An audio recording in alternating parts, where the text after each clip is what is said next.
Hi friends, welcome to the channel Career Ladder. We are starting with the course. We are continuing with this course of financial management. मैं आपकी tutor और यहाँ पे मेरा एक छोटा सा डिस्क्रिप्शन दिया हुआ है.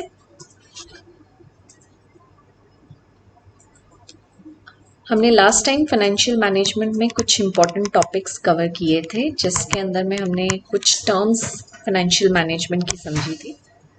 अभी हम उन टर्म्स में थोड़ा सा आगे पढ़ेंगे regarding financial services. Financial services में हमारे पास कुछ इम्पॉर्टेंट टॉपिक्स हैं जिनको हमें पढ़ना है. But what basically financial service mean?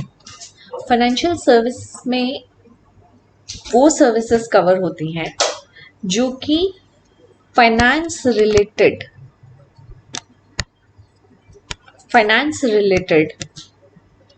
Services provide करती हैं to the capital provider and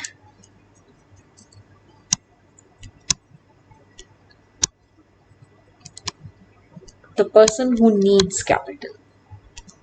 All right.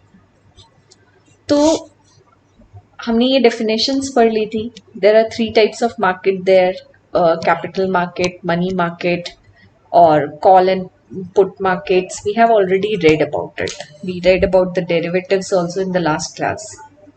अभी हम उसके कंटिन्यूएशन में कुछ ऐसे सर्विसेज पढ़ रहे हैं जिनके थ्रू हम ये देखेंगे कि जिनके पास में पैसा है या कैपिटल है वो कैसे इन फाइनेंशियल सर्विसेज का यूज़ करके they fulfil the needs of the people who need capital, और किस तरीके से ये मार्केट रेगुलेट होता है. इसके कुछ एग्जाम्पल्स जो हम फाइनेंशियल सर्विसेज के हम समझ सकते हैं are broking services, merchant banking, commercial banking, mutual fund, pension funds, venture capital and insurance. इनमें सबसे पहले जो टर्म हम समझ रहे हैं वो है mutual fund. What are mutual funds? See, the mutual funds are the pooled savings. These are the instruments basically जिनमें हम क्या करते हैं, हम लोग सेविंग्स पूल करते हैं from various investors. There are not just one, but there are various investors.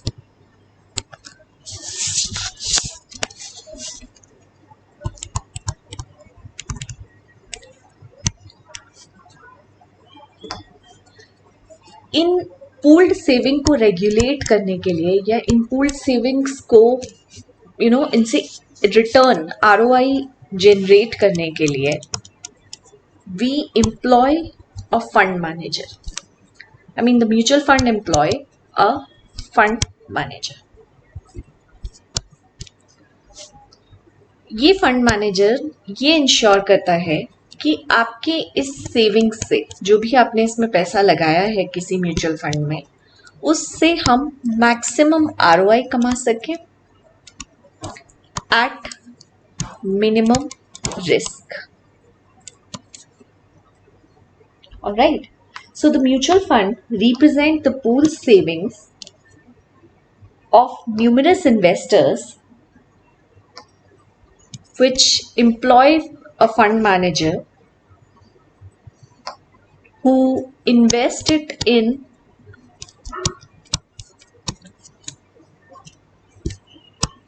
a portfolio. Now, portfolio can be diversified. ऐसा नहीं है कि हम किसी एक ही पर्टिकुलर कंपनी के शेयर्स में पैसा लगा देते हैं. He clearly reads the market and then उसके आगे अकॉर्डिंगली वो रिस्क और रिटर्न देख के एक प्रोफेशनल डिसीजन लेते हैं एंड देन आपके पैसे को वो लोग इन्वेस्ट करते हैं in this portfolio which generates a maximum ROI with the minimum risk involved. Alright. ये म्यूचुअल फंड सेबी रेगुलेटेड होते हैं So what SEBI has defined the mutual fund as,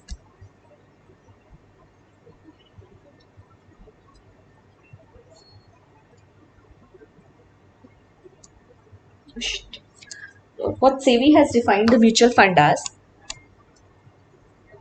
the funds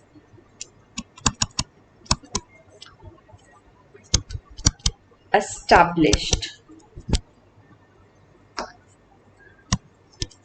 in the form of trust. What we do, यहाँ पे सेबी कहता है कि ये जो म्यूचुअल फंड है इसकी बॉडी किस तरीके से होती है। म्यूचुअल फंड्स की बॉडी एक्चुअली दो यूनिट्स बनाई जाती हैं इसके अंदर, एक होता है ट्रस्ट और एक होता है आपका एएमसी, एसेट मैनेजमेंट कंपनी। जो ट्रस्ट होता है ये लाइकवाइज आई सेड ये पैसा पूल करता है जिसके अंदर आप पैसा इन्वेस्ट करते हैं। ऑलराइट, अब आप पैसा इन्वेस्ट जो करते हैं आप ट्रस्ट में पैसा इन्वेस्ट नहीं करते हैं, एक्चुअली ये ट्रस्ट एक स्कीम लेके आएगा। Okay, now what the scheme will be. Scheme कुछ भी हो सकता है।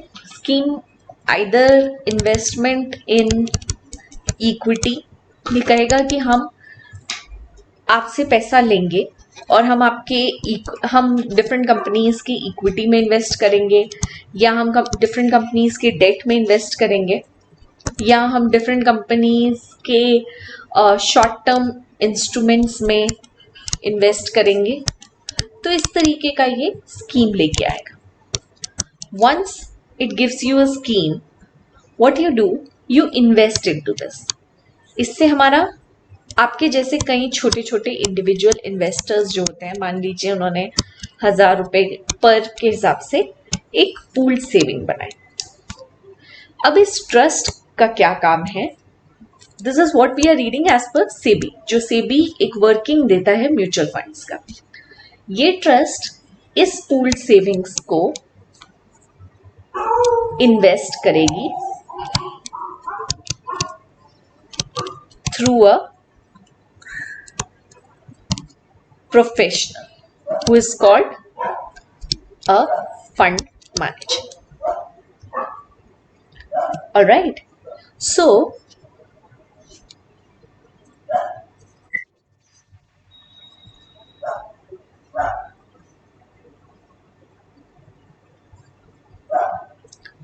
ये हम पढ़ रहे थे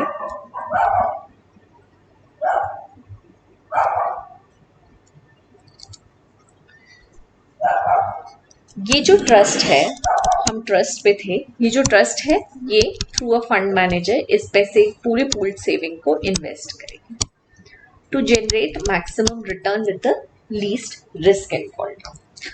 okay, but what will this AMC do.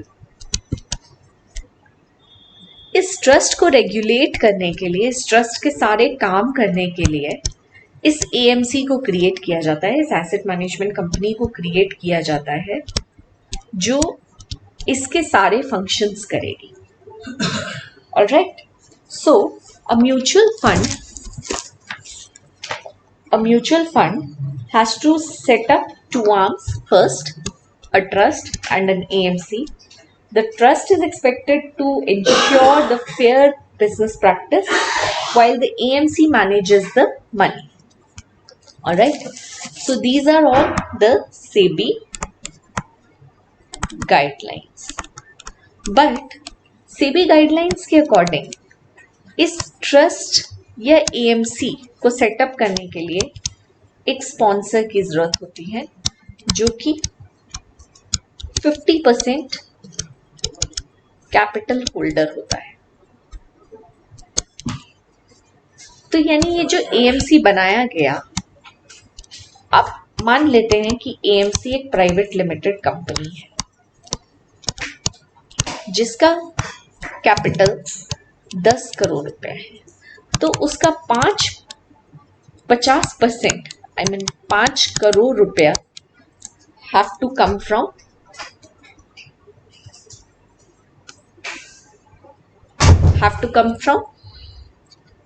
sponsor. All right. So this is how the working of the mutual fund is done. So mutual fund is set up by a sponsor, but the sponsor cannot run it. That is why they set up an AMC, and AMC along with the trust, AMC which manages the trust, which manages the pooled savings. All right. तो I hope आपको ये समझ आया होगा. Now coming to the next point, हमने ये पढ़ा कि कैसे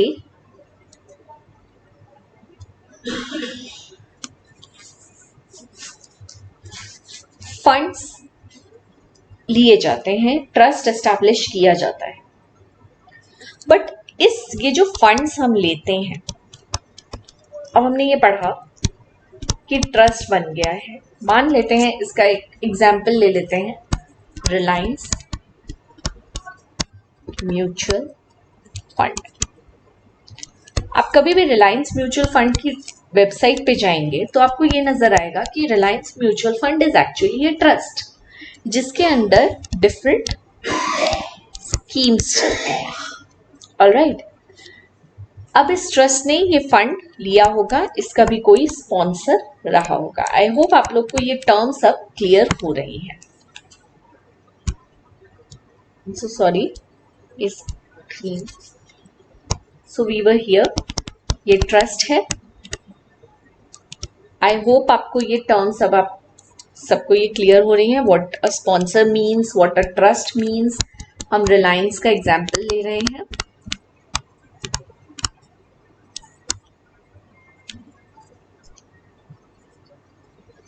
इस ट्रस्ट ने फंड्स लिए. नाउ लेट अस सपोज कि इसका स्पॉन्सर जियो इन्फोकॉम है. Let us just suppose this. Jio Infocom ने इस ट्रस्ट को 500 करोड़ रुपए दिए सो डैट कि ये रिलायंस म्यूचुअल फंड का एक स्कीम है, Reliance mutual fund scheme number 1000. Alright, scheme number 1000. इसमें जियो इन्फोकॉम में लाइकवाइज आई सेड कि 50% जियो इन्फोकॉम जो स्पॉन्सर है उसे कंट्रीब्यूट करना पड़ेगा एज पर सेबी रेगुलेशन. तो 500 करोड़ इसमें से मैं इसका स्कीम नंबर चेंज कर देती हूँ, otherwise everyone will get confused. Let us suppose this is 1100. Okay. Now इसमें से 500 करोड़ का फंड जो है वो स्पॉन्सर ने कंट्रीब्यूट किया है. Okay. Now what sponsor will get.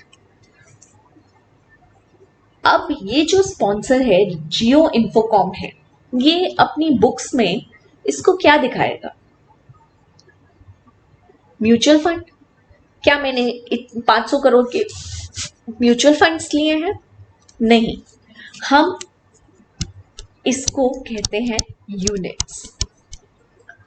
What it has done? It has basically contributed a capital.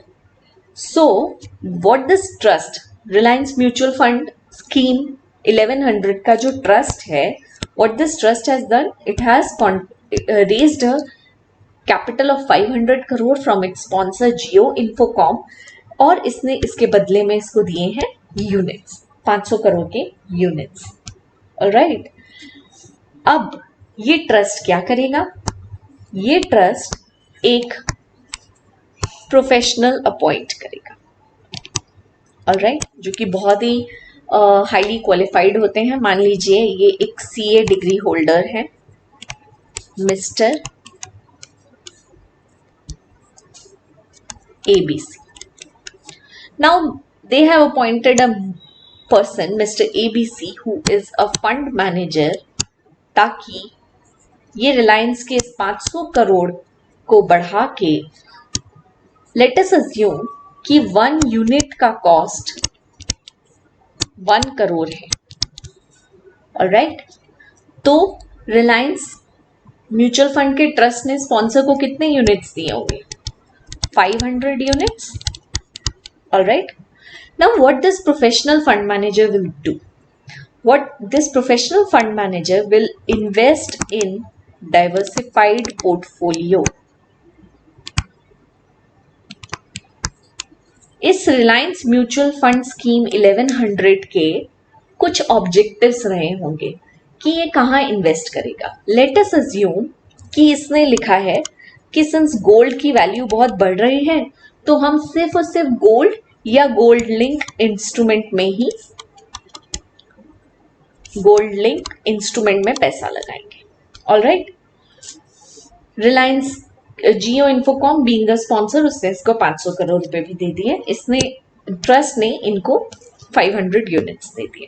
Now this diversified portfolio करने के लिए इन्होंने गोल्ड में इन्वेस्ट किया 10%.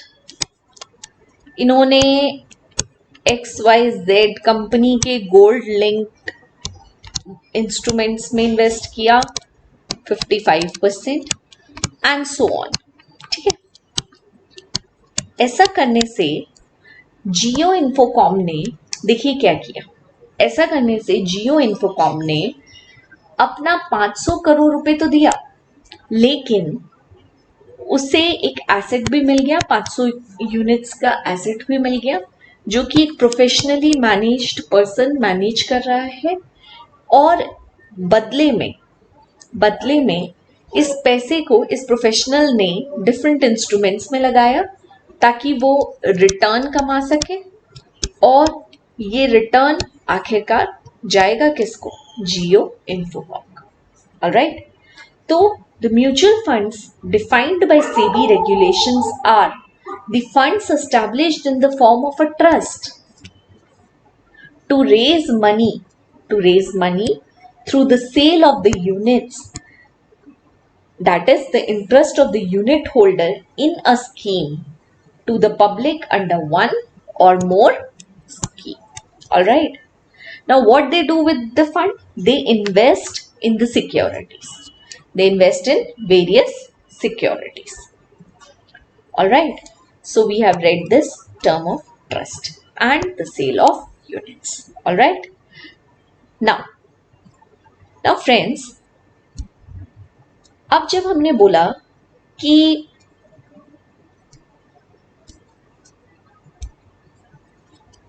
they invest, here I should mention very important terms of commercial paper, certificate of deposit and treasury bills. As you know, इसके ऊपर previously भी UPSC and different platforms पे questions आ चुके हैं. So I would suggest you all to kindly listen to it very carefully. हमने ये कहा कि ये जो कंपनीज होती हैं जो पैसा उठाती हैं, ये जो म्यूचुअल फंड्स होती हैं जो पैसा जिसमें हम इन्वेस्ट करते हैं as unit holder, what they do, they invest in different instruments. It may be equity, it may be debt, it may be money market instrument, it may be call of notice instrument, anything. All right. So I hope you have understood the terms of money market in the previous lecture. हम इसी के अंदर में money market related instruments में 3 और instruments पढ़ेंगे, because these 3 are quite confusing instruments और बच्चों को जनरली इसमें डाउट रहता है. And normally in the previous UPSC papers and different RBI papers also, they have asked questions over these 3 things. So let us just delve deeper into these 3 specifically. All right. So friends, सबसे पहले पढ़ते हैं what is commercial paper. तो what you need to understand in commercial paper is कि commercial paper है क्या. First of all, I told you कि ये money market instrument है. Whenever I say from my previous lecture, if you remember, whenever I say money market instrument, it would mean an instrument which is less than 365 days. All right. अब it should be more than 7 days and it should be less than 365 days. Commercial paper issue कौन कर सकता है? Just understand this thing. Commercial paper, obviously you have got to know कि money market है instrument तो short term period के लिए ही होगा और शॉर्ट टर्म फंड्स जनरेट करने के लिए होगा, लेकिन commercial paper can be issued by the corporates. Alright, ऐसे कॉर्पोरेट्स जिनकी रेटिंग जो है अच्छी होती है, फाइनेंशियल्स अच्छे होते हैं. Alright, so these are issued by highly rated corporates to generate short term funds requirement. Alright, so again these are regulated. These instruments, commercial paper जो होते हैं वो होते तो आप इनको इशू जब करते हैं तो आप इसको डिपॉजिटरी के पास में लिस्ट कराते हैं. दैट इज CDSL, NSDL के थ्रू ही आप इसको इशू कर सकते हैं और ये लिस्टेड होते हैं on a SEBI platform. Alright, ये अनसिक्योर्ड होते हैं, इनके ऊपर कोई सिक्योरिटी नहीं होती है. So the corporates issue this, they must have a high rating. These are the listed instruments on the SEBI. These are nowadays, पहले ये पेपर फॉर्म में भी इशू होते थे, but now these have to be mandatorily issued in the depository or dematerialized form over CDSL or NSDL, and these are unsecured instrument. All right. Okay, one very important thing that I want you to know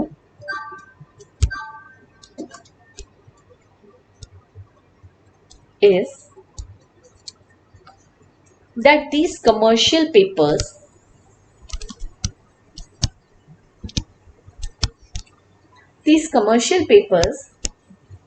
have to be rated by two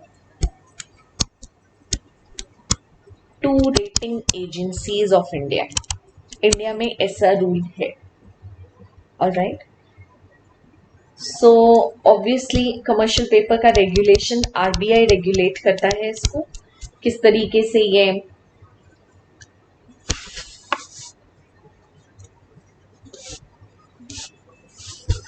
इसके जो rules होते हैं, rules इसके सेबी करता है, but the agencies through which you have to rate it has to be RBI.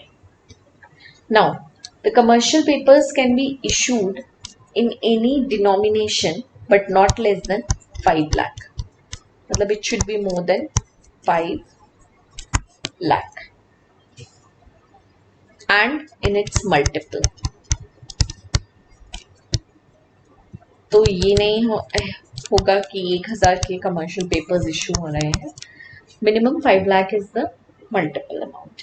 Then minimum days is 7 days and the maximum I have already told you, it should be less than 365 days. Normally it is 364 days. Who can invest in commercial paper? Anybody can invest. Be it individuals, be it banking company, be it corporates, even the mutual funds. All right. तो जो हम पीछे पढ़ रहे थे कि invest कहाँ करेंगे वो अपना पैसा, सो डैट की मैक्सिमम ROI जनरेट हो सके, they will invest in these type of commercial papers also. They can invest in these type of commercial papers also. Now, how is the return calculated in commercial paper? Commercial paper are front-ended instruments. What does front-ended instrument mean? मान लीजिए 100 रुपए का commercial paper है, उसकी face value 100 रुपए. Alright, now this commercial paper what will it do? जो commercial paper issuer है वो क्या करेगा, इसके ऊपर आपको एक यील्ड डिसाइड करके देगा। मान लीजिए इसका यील्ड जो है वो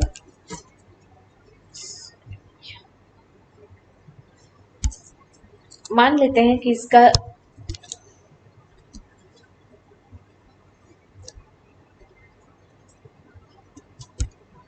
yield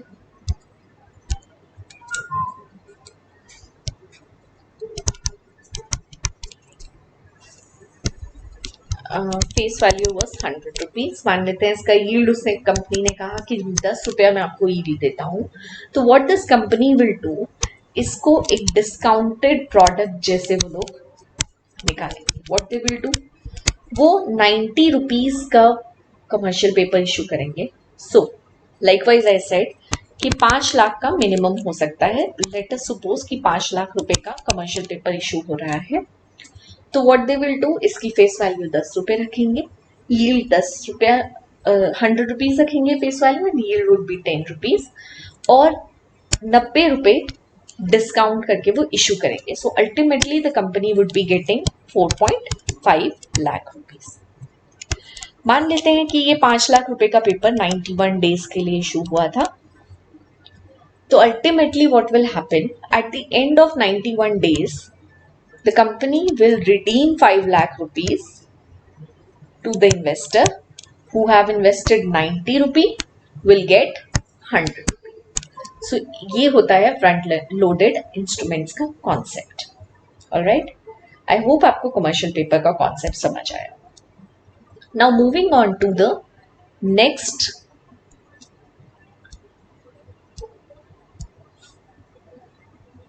instrument, that is treasury bill. Very important one. See, treasury bill भी हमने पढ़ा कि मनी मार्केट इंस्ट्रूमेंट होता है, शॉर्ट टर्म के लिए होता है, लेस देन 1 ईयर होता है। लेकिन ये कौन इशू कर सकता है, ये इशू करती है सेंट्रल गवर्नमेंट। सेंट्रल गवर्नमेंट को जब फंड चाहिए होता है तो वो आरबीआई के पास जाता है और कहता है कि RBI please issue these treasury bills for funding, for arranging the funding for us. So what RBI does, RBI auctions conduct करके कि देखिए हम 91 डे का टी बिल लेके आ रहे हैं, 180 डेज का टी बिल लेके आ रहे हैं, हम 364 डेज का टी बिल लेके आ रहे हैं, आप प्लीज इन्वेस्ट कीजिए। Alright, so the government if in case approaches the RBI for conducting these auctions for money generation for shorter term period, तो इस तरीके के इंस्ट्रूमेंट्स जब इशू करते हैं तो उसको हम ट्रेजरी बिल बोलते हैं। जब ये ट्रेजरी बिल्स भी हमारे फ्रंट एंडेड इंस्ट्रूमेंट होते हैं। I hope you have understood the term, so I need not to repeat it. अभी next question comes कि who is the issuer? I have already told you. Who can invest? Anyone can invest. आप भी invest कर सकते हैं. A mutual fund also can. Alright friends. So mutual fund invest कर सकता है. Now जब हम पढ़ रहे थे अभी पीछे कि डिफरेंट इंस्ट्रूमेंट्स में इन्वेस्ट करता है ताकि आरओआई इंक्रीज कर सके। Alright,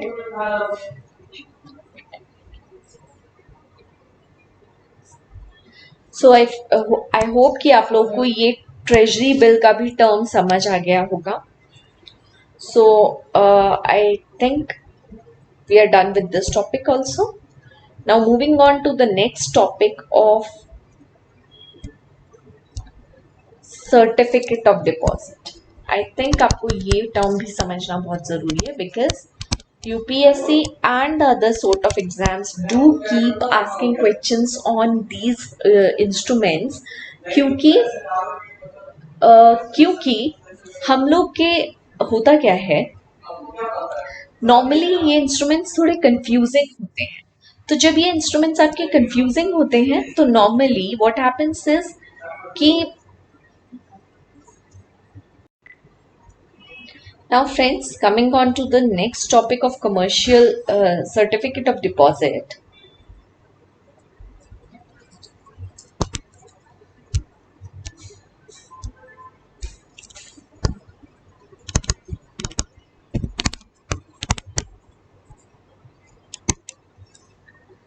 certificate of deposit again it is a money market instrument, shorter term period के लिए ही होता है. आप इसको डीमैट फॉर्म में भी इशू कर सकते हैं. Now who can issue it, that is a very important question. कौन इन्वेस्ट कर सकता है, वो भी एक इंपॉर्टेंट क्वेश्चन है. सर्टिफिकेट ऑफ डिपॉजिट इंडिया में कमर्शियल बैंक्स इशू करते हैं.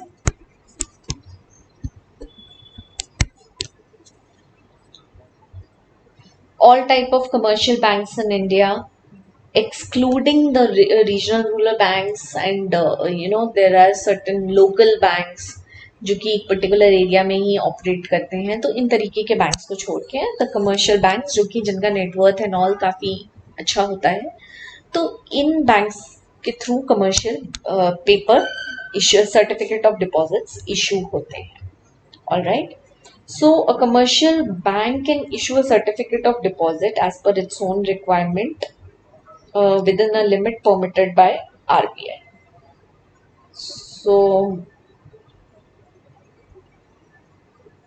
it can be issued to anyone. Anyone can invest. You don't need to. आपको ये समझने की जरूरत है कि कौन इशू कर रहा है. Otherwise, the question to who can invest is that almost everyone can invest in each of it, right? तो आई डोंट थिंक कि आपको ये लर्न करने की जरूरत है. आपको सिर्फ इतना लर्न करने की जरूरत है कि कौन इशू कर रहा है.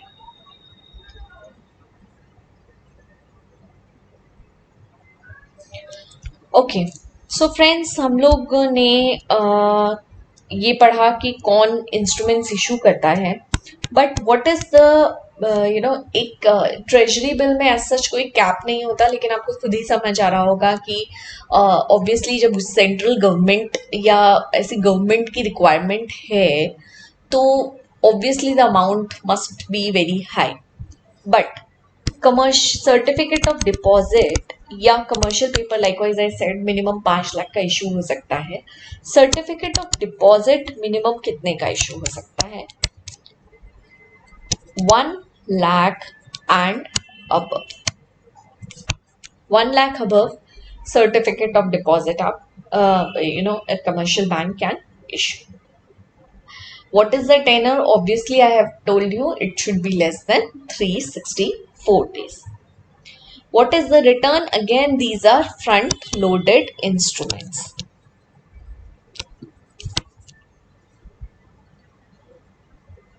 There is no lock-in period and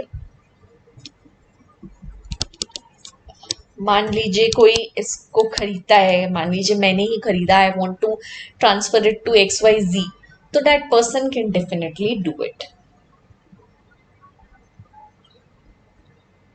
so I hope you have understood these terms की commercial certificate of deposit, commercial paper and treasury bill में क्या डिफरेंस है. Majorly these people confuse you in who issues it, what is the denomination. जहाँ जहाँ striking differences होते हैं normally हमें वहीं पे क्वेश्चन भी किया जाता है. Alright, so continuing with our topic of mutual fund, हमने बीच में 3 इंस्ट्रूमेंट्स भी पढ़ लिए. हमने ये भी पढ़ लिया कि म्यूचुअल फंड पैसा कैसे कमाता है, और उस पैसे को जब वो कमा लेता है, उस ROI को जब वो जनरेट कर लेता है, तब वो जनरेट करने के बाद में वो पैसा जो है वो वापस से इन्वेस्टर्स को दे देता है इन the form of NAV. NAV means इसका कॉन्सेप्ट भी हम लोग समझेंगे अपने आने वाले टॉपिक्स में, लेकिन फिलहाल आप इतना समझिए कि in the form of growth या in the form of return mutual fund इस पैसे को वापस कर देता है. Now coming on to the next topic, अगर आप देख रहे होंगे तो म्यूचुअल फंड एक स्पेशलाइज्ड इंस्ट्रूमेंट तो है ही है. Are you getting this thing that it is a specialized financial service, जिससे एक, जैसे कि मेरे जैसे इन्वेस्टर जो एक छोटा इन्वेस्टर है, उसका पूल्ड सेविंग छोटे छोटे, मान लीजिए मैं एक महीने में 500 रुपये जमा कर पाती हूँ, तो 500 रुपये जमा करते करते I can build up a good capital for my self and I can help someone who needs the capital in the market. तो आप देख रहे हैं कि ये एक तरीके का फाइनेंशियल सर्विस है and we are a type of aggregator. Alright, तो that is what we are studying in this topic of financial services. Now coming on to the advantages of mutual fund. These are very simple. आप खुद भी समझ पा रहे होंगे कि yes, mutual funds are advantageous क्योंकि आप देखिए, आप इसमें डायरेक्टली आप स्टॉक मार्केट में पैसा लगाना चाहते हैं लेकिन आप डरते हैं, आपके पास इतना टाइम नहीं है या आप इतने एक्सपर्ट नहीं हैं, तो आपके बिहाफ पे someone expert is working, someone team of people is working for you who is pulling on the savings from you and then फिर उसको इन्वेस्ट कर रहा है. तो when these type of situations are there, these mutual funds do help. All right, with we do have a reduced risk. Why do I say this? क्योंकि obvious सी बात है, professional person is there to invest the fund, a professional person is there to do the study behind a paper or anything. तो behind any instrument किसके अंदर उसको invest करना है, किसके अंदर उसको पैसा लगाना है. Alright, तो what you get is the capital, growth capital last में. तो आपके पास में you're at reduced risk. Then obviously it leads to portfolio diversification. आप एक न्यू इन्वेस्टर है, आपको कुछ भी पता नहीं है, but in case you invest in a mutual fund, वो आपके बिहाफ पे वो सारी एक्टिविटीज कर रहा है, उसके बदले में वो एक छोटी सी फीस लेते हैं. म्यूचुअल फंड इसके बदले में एक फीस लेता है. उस फीस से आपका जो ट्रांजैक्शन कॉस्ट है वो भी कम होता है, बिकॉज आपको सिर्फ वो फीस वन टाइम भरनी है. ऑलराइट, और it is very minimal fee normally. तो जब ये मिनिमल फी आप पे करते हैं, आप अपने रिस्क को रिड्यूस कर पा रहे हैं, आप अपने गेन को इंक्रीज कर पा रहे हैं. Alright, with diversified investment enhancing your overall return, you do a stress free investment. You don't need to study a lot about an investment because there is a person, there a professional expert who act on behalf of you in buying and selling. All right, then there are you need not to worry about the timings or you need not to worry about the selection of investment. पैसा कहाँ लगाए नहीं लगाए, you just need to think कि हमको इस mutual fund में पैसा लगाना है या इस पर्टिकुलर स्कीम, इस म्यूचुअल फंड की इस पर्टिकुलर स्कीम में पैसा लगाना है. जैसे कि मान लीजिए मुझे मन करता है कि नहीं, गोल्ड का पैसा, गोल्ड बहुत ऊपर जा रहा है पर मैं डायरेक्टली गोल्ड में इन्वेस्ट नहीं करूँगी, तो मैं म्यूचुअल फंड के थ्रू करूँगी. तो that may happen, right? Then what I want you to understand is that in mutual fund you have higher liquidity. How? Normally people say कि कैसे in mutual fund you may have higher liquidity. What happens is you just understand one thing कि SEBI जो है वो regulate करता है mutual funds. तो सेबी इसके रूल्स भी कार्व आउट करता है एंड एज पर SEBI rules what happens is कि minimum 20%, maximum up to 20% you can invest in bank FDs and all. Alright, so what happens कि एक म्यूचुअल फंड जिसके पास में 1000 करोड़ था in the previous example, 1100 crore sorry that was 500 crore था, उसका 20% जो है वो बैंक एफडीज में पार्क्ड होगा, सो डैट कि अगर इन केस कोई इन्वेस्टर, मान लीजिए मुझे पैसे की रिक्वायरमेंट है, मैं अपना म्यूचुअल फंड से पैसा निकालना चाहती हूँ, तो I can easily drop in a mail to them या कोई और मैकेनिज्म के through. Normally the transactions happen in a day or 2. Alright, मेरे बैंक अकाउंट में मेरा पैसा प्लस मेरा रिटर्न जितना मैंने कमाया होगा वो आ जाएगा. So you understand that these mutual funds have higher liquidity.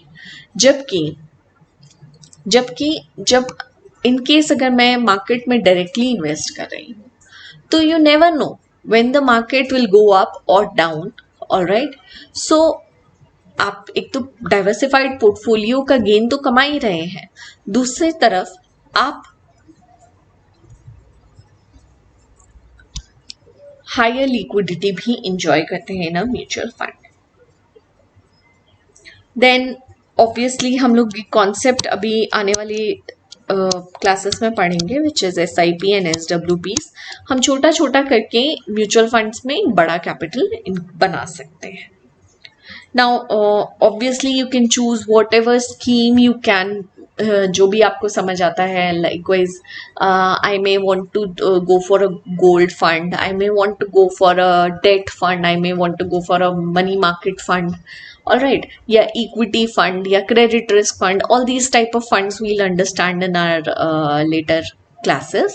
लेकिन फिलहाल आप इतना समझिए कि उसके आप टाइप ऑफ स्कीम अपने एपिटाइट, अपने रिस्क के अकॉर्डिंग, अपने रिस्क एपिटाइट, अपने रिटर्न कैपेसिटी के अकॉर्डिंग देख सकते हैं, सिलेक्ट कर सकते हैं. तो mutual fund gives you these kind of flexibility also.